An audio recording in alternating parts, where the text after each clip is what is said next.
Okay, thank you all for giving me the opportunity to present here. So first, I'll do a quick background on what MAPL is for those of you that may not have seen about it before, and then just a sampling of some of the new capabilities we've added in recent time, and then follow a more open-ended where we'd like to go with MAPL. Okay, so MAPL is the usability layer that we wrote on top of ESMF, basically from the creation of ESMF itself. It simplifies the ability to embed an existing component as an ESMF component. It also provides ways for the user to specify their import-export states, add children to a parent component. It provides default checkpoint restart. We have some default components that sort of make this a real system. There's a history component that does configurable I/O. There's an ext data component that does configurable input, a cap that sort of drives it as a program. And throughout all this, it enforces certain conventions that we found, ESMF was intentionally generic in general, and we needed to have some conventions to get these components to work together. Now, since then, similar motivations have prompted the ESMF core team to develop something called Nuap, of which people are more familiar. The goals are very similar to the goals of MAPL, although Nuap has a much more general focus since it does for a whole community what MAPL does just for GEOS. But the big unfortunate thing is that the details between MAPL and Nuap have diverged, and I'll talk a little bit about that toward the end. All right, so one of the big things that's happened in the recent years, and especially in the last about 1 year for GEOS, is the change from a single monolithic repository for our software to the use of relatively fine-grained repositories, bringing in especially components that are now the shared development across multiple organizations. This is a snapshot from a repository point of view of a configuration of GEOS with the different labels representing different repositories appearing here. The reality is that our org on GitHub now has just about 40 repositories, and this is still expected to grow, maybe half of which are forks, but probably not even that. So that leads me to the first thing I want to talk about, which technically isn't MAPL, but I thought it might be of enough interest to this community. It really belonged in our talk anyways. Scientists were not real happy that I both forced them to switch to Git at the same time I forced them to switch to managing multiple different Git repositories at the same time for a lot of their more familiar workflows. We had looked at a variety of approaches when we did this transition: Git submodules, Git subtree, managed externals, which we actually used for a time, and we are quite happy with that for some things, and ended up deciding that nothing out there that we could find really met what we wanted. Now, I'm hoping somebody at this meeting will tell us, oh, no, there's something even better out there, and we'd be happy to switch. So anyways, we invented something called Meepo, which is multi-repository. I've got the open source link there. And it basically looks like a wrapper around Git. So where you would type ordinarily git command, get options, you now would type Meepo, get command, get options, and then an optional repo list that controls which of the sub-repositories actually are affected by the command. And you can see in the list below, the items that are in regular text in black are Git commands that we have wrapped. The ones in blue are things that aren't Git commands, but we found useful enough to add as though they were. Hopefully not too many conflicts with future Git commands coming in. Just to give you some warm fuzzies, this is a output that you would get from Meepo Status if you've actually managed to make changes in such a large number of repositories at once. Usually it's 2 or 3, not as many as what you see here, but it's colorized, it's pretty clear what's going on. And the users so far have really liked it. We're still in the process of deploying. We're still using managed externals at the same time as this while we're waiting for tutorials and stuff to happen with our staff. So just a little bit more to see what it looks like. There's a YAML file for the config. It specifies where the repository is, what branch you want. You can even optionally do a sparse checkout if you know what that is. And there's even a field there to let you control whether or not this this repository is managed by GitHub Flow or Git Flow. So you know whether or not when you want to do a feature branch to branch off of main versus develop, and somebody might call your develop branch something else in their fork. So it's quite flexible in that regard. One big design trade-off, and this is different than managed externals, is we have a single config for the entire tree. Managed externals allows for a nested config, and there's useful trade-offs either side. We're not particularly wed to this choice, but that's the one we're with right now. All right, so one of the things that we're trying to exploit that ESMF has actually in some ways had from its very, very early days, but we've only now really felt like we needed to try it out, is to deal with a nuanced approach to hybrid OpenMP MPI. So the situation is that our dynamical core, the FV core, gets significant benefit from hybrid OpenMP at extreme scale. Meanwhile, the physics does just fine. The column physics scales just fine out to that same scale and has no need for OpenMP. And these are, some of these are very old legacy components. Some of them have OpenMP. None of them have had their OpenMP tuned in a long time. And a lot of them do not have OpenMP. And so we were looking at a shortcut. So we know eventually this is all going to probably go GPU or machine learning, but we want something that we can use soon operationally to exploit the FV performance.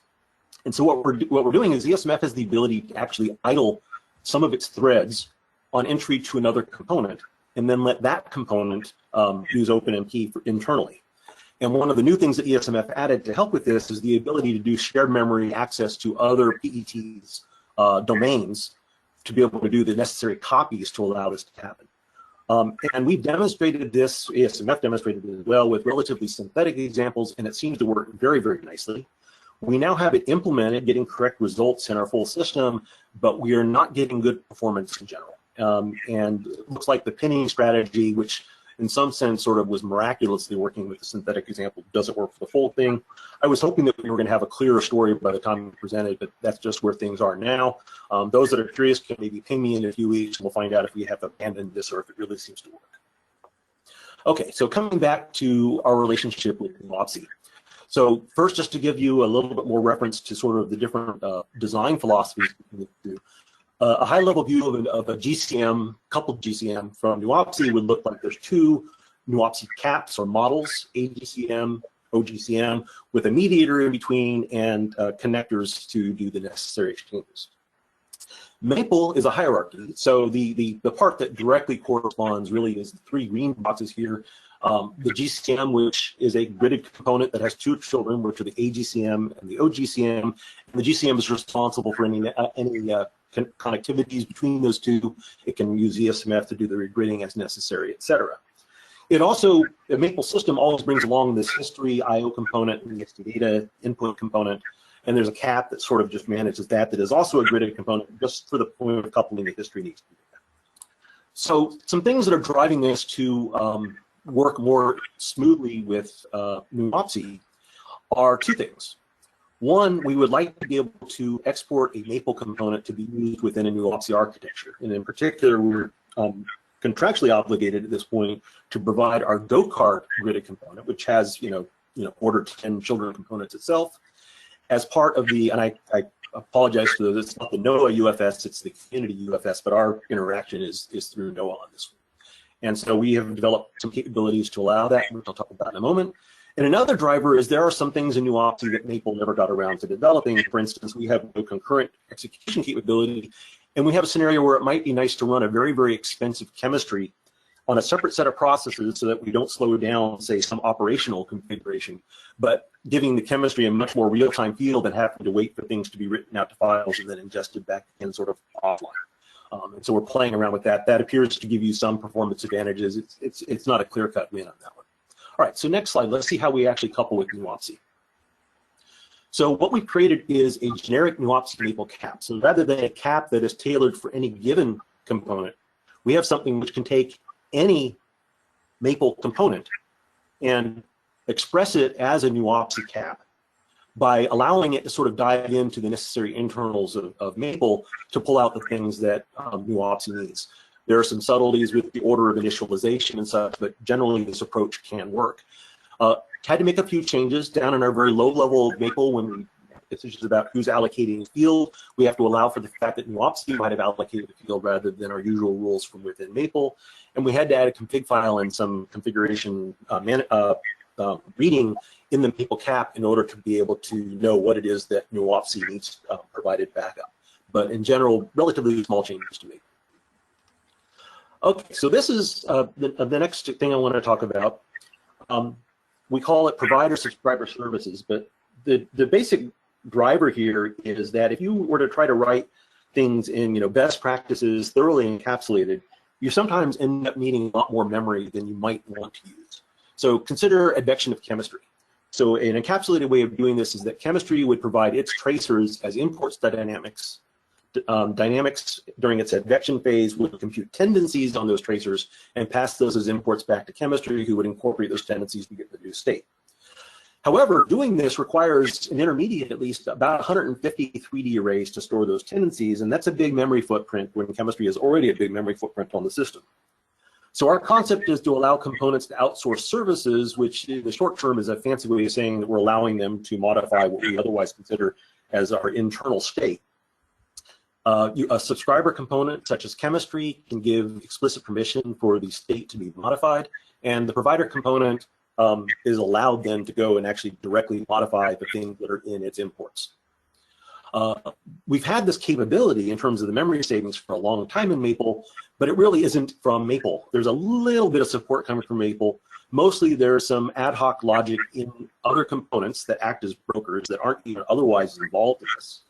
It's somewhat inflexible, it's sort of hardwired. We assume the dynamics component is the one that's going to advect everything that's going to be advected. And it's relatively fragile, although it is robust in practice, but we consider any small change to this will break things. We just don't change it. So next slide, this is how we're going about it now. Okay, so the new approach is actually generalizes. So Maple always had a data service in which, you know, a parent component can say, I want to connect this field from this child to this field of this child. Now we're allowing it to be done at the level of service. And so what happens, in particular, this is going to allow us to send some tracers to the dynamical core and some other tracers to the advec core. The scenario that Bill Putman, the dynamical core developer, had on this was, you know, we have some tracers that can actually tolerate a much longer time step than others, and we might be able to extract some benefit. I think it ended up being about a 2% improvement in runtime by sending those other tracers to the advec core running on a slower time step. But we actually, once we get this implemented, we have a lot of other processes that we'd like to be able to apply this to beyond just advection within the model. And it's also more robust in the sense that if a request for a service is made and it is not satisfied by some connectivity, then at runtime you will actually get a useful failure message. So in pseudocode, what does this look like? So the provider component would call advertise service on itself with labeling the service as advection, and specify the name of the bundle that's going to be used for this hookup. The subscriber says, I want to subscribe to a service, and uses that same label, advection, and lists which fields should be involved. And then some common ancestor, because that's a requirement of Maple, is that all connections are done by some common ancestor, then would do an add connection. Basically, again, using that label for coordination, it would say who the provider is and who the child is. And we can have multiple subscriber components that all, this one parent could do add connections for all of them. Under the hood now, Maple is going to do all the necessary things to what generally ends up being pointer sharing between the fields in the bundle name and the fields that are in the different children. Okay, so what's going to happen next? I probably said a little bit of this last time and not all of it happened. We are now in the process of a major refactoring of Maple. This is going to be a clean 0.0 design with comprehensive unit tests. And it's an opportunity for us to generalize a few increasingly inconvenient low-level assumptions. For instance, right now, Maple makes an assumption that each process, PET, has a single domain, a single DE in ESPF terminology. This is inconvenient for some of the things we want to do. It prevents us from taking advantage of some capabilities, for instance, that CCPP has or offers. It also could give us a different opportunity for ways to instrument OpenMP at a very high level. We're also switching from dynamic to shared object libraries. This gives us runtime configurability and completely eliminates dependencies now between components. There's still right now a use statement from a parent component to its children components. Now, a major goal with all of this is improved operability with Nuap. I can't completely promise anything right now, but my goal is that either this next-gen Maple component would actually be Nuap caps, or slightly more likely what will happen is next-gen Maple components will have a factory method which can produce a Nuap cap object that then a Nuap system could use. We also expect to completely refactor eXD data history, provide better documentation, and then offer, and hopefully they then also can appear as Nuap components, which would make them more useful to the community. So our hope is to provide that as sort of a contribution. So instead of whereas Nuap doesn't actually have any community components, it just has community capabilities. These would become, you know, community usable Nuap things that should apply in virtually any